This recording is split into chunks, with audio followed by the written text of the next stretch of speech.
Avant même que je ne te parle, ton cerveau a déjà décidé s'il me fait confiance ou pas. Avant même que je ne prononce ce mot, tu as déjà ressenti une émotion. Pourquoi? Parce que plus de 50% de notre communication est non verbale. Alors laisse-moi te poser une question directe. Est-ce que ton corps soutient ton message ou le trahit? Salut la famille, je suis Tmagas, coach formateur certifié en art oratoire et leadership. Aujourd'hui, je vais te révéler les secrets de la communication non verbale. Comment ton regard, ta posture, tes gestes, ton silence, même parlent plus fort que les mots. Et surtout, je vais te montrer comment utiliser ton corps comme un véritable outil d'influence. Reste jusqu'à la fin de cette vidéo parce que la dernière partie peut transformer ta manière de prendre la parole à vie. La communication non verbale, c'est que tu dis sans parler. Ton regard, ta posture, tes gestes, ton visage, ta respiration, tes silences. On peut mentir avec la bouche, mais le corps, lui, finit toujours par dire la vérité. Tu peux dire « je suis sûr de moi » tout en tremblant de partout. Ton public,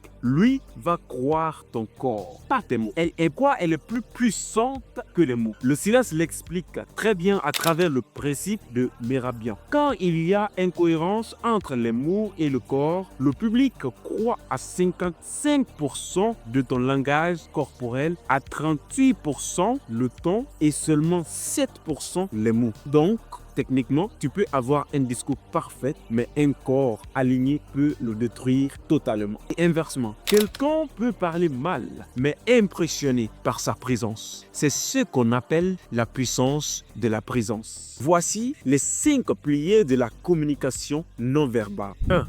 La posture. Un leader ne s'affaisse pas. Un orateur impactant ne se cache pas. Dos droit, épaules ouvertes, pieds bien ancrés au sol. La posture dit au public, je suis stable, je suis là, je maîtrise ce que je dis. 2. Le regard. Un élément également très essentiel pour la réussite de ta prise de parole en public. Le regard, c'est la connexion émotionnelle. Éviter le regard égale peur. Fixer trop égale menace. Regarder avec douceur égale confiance. Les gestes doivent illustrer le message, pas le parasiter. Mauvais geste égale main dans les poches, geste nerveux. Ensuite, bras croisés également de la gesticulation non contrôlée. Pour les bons gestes à adapter en tant qu'orateur, qu'est-ce que vous devez faire à partir d'aujourd'hui? Vous devez avoir des gestes ouverts, synchronisés au message. Les gestes doivent dessiner ce que ta voix raconte.